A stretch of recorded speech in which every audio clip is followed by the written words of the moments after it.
Mika numwe mu bantu b'Imana babayeho mbere y'igihe cyacu, mbere yo kubara kwacu, waje gukoresha amagambo akomeye ahumekiwe n'Imana.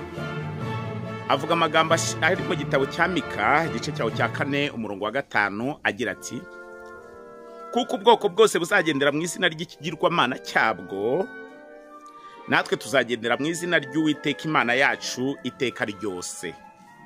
Ese igihe Mika yakoreshaga ayo magambo yashaka kumvikanisha iki?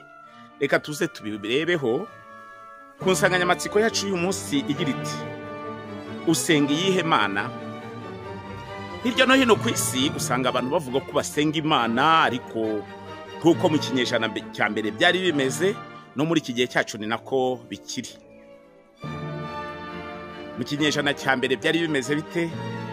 Tubisanishe no muri iki gihe cyacu turimo, muri uku kubara kwacu mu mwaka 2025.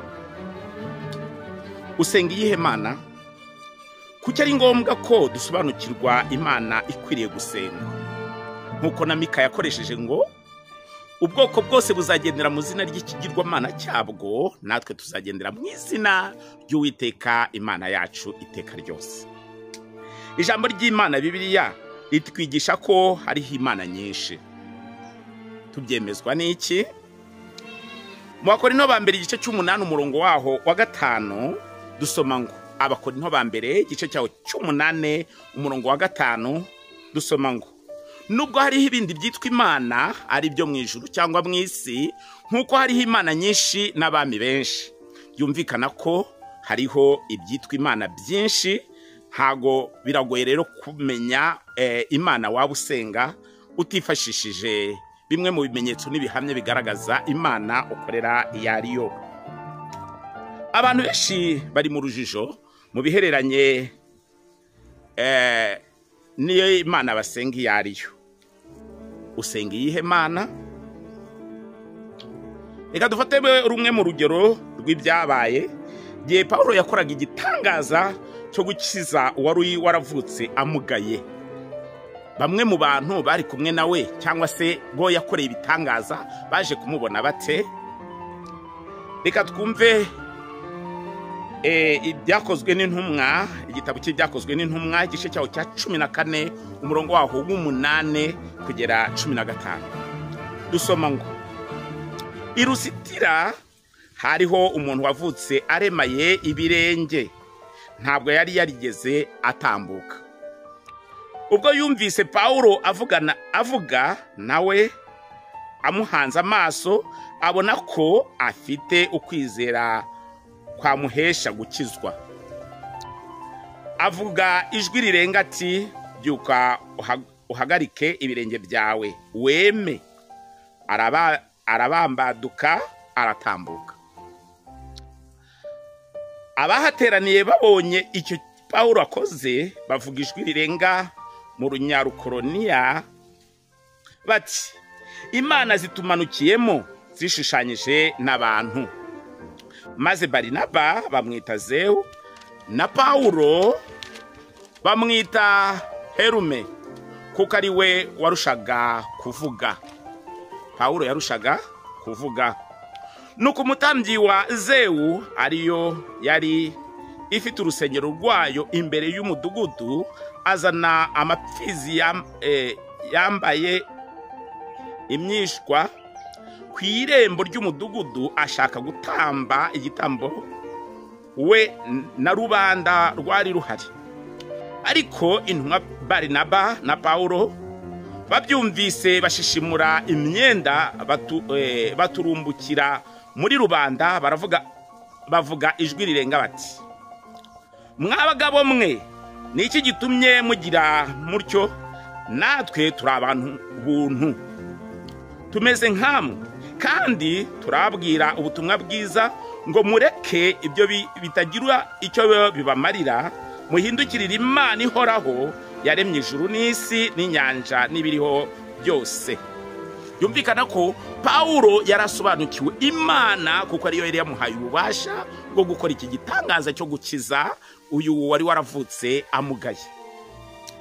None imana ihoraho yaremye ijuru n'isi n'ibirimo byose ni iyihe?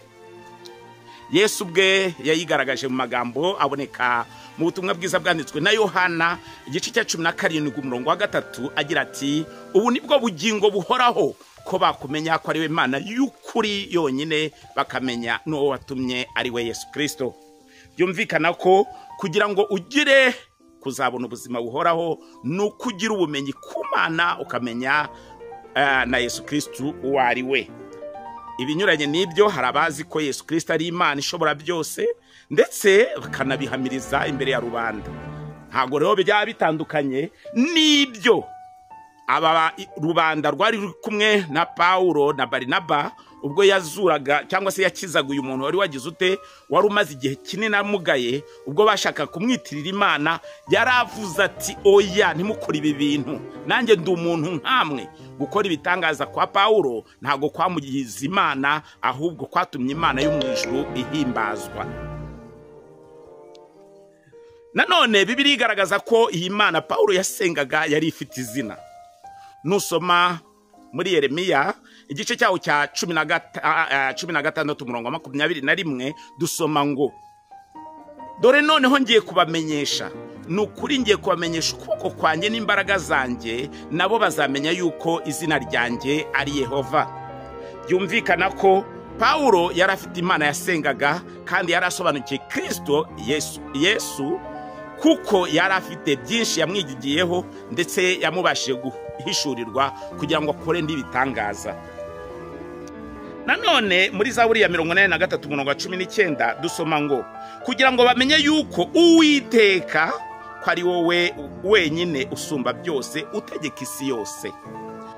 Nanone Paulo cyangwa se murambabarira Yohana ari ku kirwa cy'Ipatimo, ari we wanditse ibyahishuwe mu gice cyawo cya 4 umurongo wa 11 yagize ati, mwami wacu Mana yacu ukwiriye guhabwa icyubahiro no guhimbazwa n'ubutware koko, kuko ari wowe waremye byose, igituma biriho kandi cyatumye biremwa nuko wabishatse.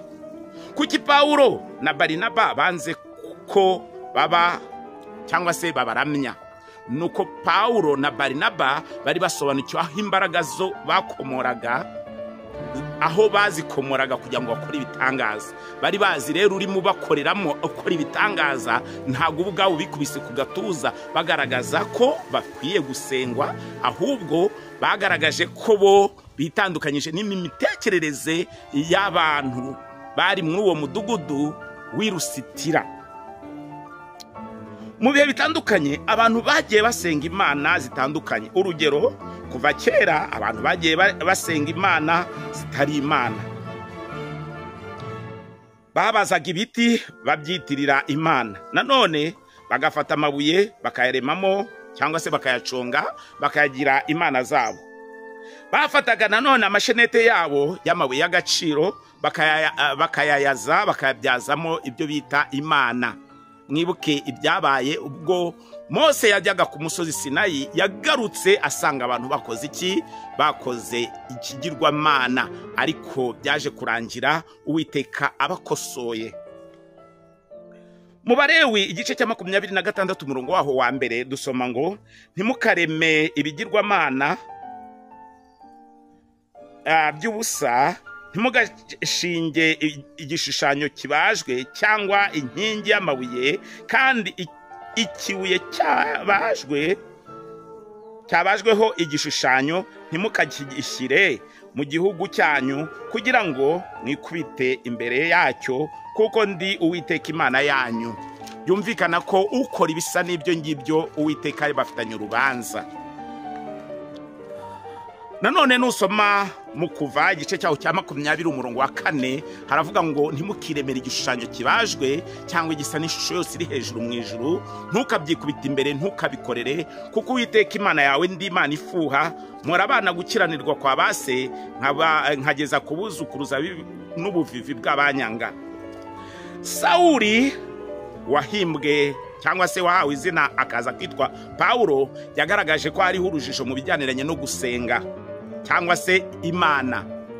Yabivuze mu Bakorinto ba 2 igice cya 4 umurongo wa 4 agira ati, aribo batizera ab'Imana y'iki gihe yahumiye imitima Sawuli waje wahinduriwe izina akaza kwitwa Pawulo, yaje kugaragaza ibijyaniranye n'imisengere cyangwa se ukwiriye gusenga uwo ari we, abivuga ko hariho ubuyobe, abantu bitiranya Imana n'imana z'ibinyoma. Yabivuze mu Bakorinto ba kabiri igice cyaho cya 4 umurongo wa 4. Yagize ati, aribo batizera ab'Imana y'iki gihe yahumiye imitima kugira ngo ubutumwa bwiza bwa Kristo ariwe shusho y'Imana utabatambikira. Iyo mana y'iki gihe ni iyihe? Iyo mana y'iki gihe ni iyi ari ryo Bibiliya yari tubwira. Iyo mana y'iki gihe iyo ariyo, iyo mana ni Satani yateye urujijo mu bantu igamije guteza abantu kutamenya ukuri gusenga uwo ari we. Mu Bakorinto ba kabiri igice cya 11 umurongo wa 3 n'uwa 4 dusoma ngo, ariko ndatinya yuko yohesheje evu uburyarya bwayo, ko ariko intekerezo zanyu zayobya mukareka gutungana no kubonera bya Kristo. Kuko iyo haje umuntu babwira Yesu wundi tutababwiye, mukakira undi mwuka mutakiriye mbere, cyangwa ubundi butumwa mutemeye, mumwihanganira mubikunze, ariko nge ko mutanyihanganira. Umurongo wa 14 na 15 ukomeza ugira uti, kandi ibyo si igitangaza, kuko na Satani ubwe yihindura nka marayika w'umucyo. Nuko rero ubwo bimeze bityo, ntibyabi bigitangaza kugira ngo n'abakozi be nabo bigire nk'abakozi bagabura ibyo gukiranuka, iherezo ryabo rizahwana n'imirimo yabo. Usenga iyihe mana? Ese waba usenga ya mana Yesu yagarutseho iboneka muri Yohana 17? Yohana ubutumwa bwiza igice cya 17 umurongo wa 3 agira ati, ubu nibwo bugingo buhoraho, ko bakumenya ko ari we Mana y'ukuri yonyine, bakamenya n'uwo watumye ari we Yesu Kristo. Ese ntuyitiranya Yesu ukamwitiranya n'Imana? Cyane ko Yesu umurongo waho wa 6 yakoresheje ngo, abo wamaye mw'isi mbamenyesheje izina ryawe, barabawura bampa, none dore bitondeye ijambo ryawe. Usenga iyihe mana? Ese usenga Yesu? Ese usenga ibigirwamana?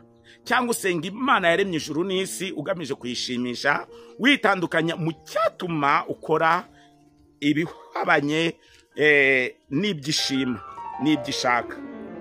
Wikira muri iri jambo riboneka muri Mika igice cya 4 umurongo wa 5 igira riti, kuko ubwoko bwose buzagendera mu izina ry'ikigirwamana cyabwo, natwe tuzagendera mu izina ry'Uwiteka Imana yacu iteka ryose.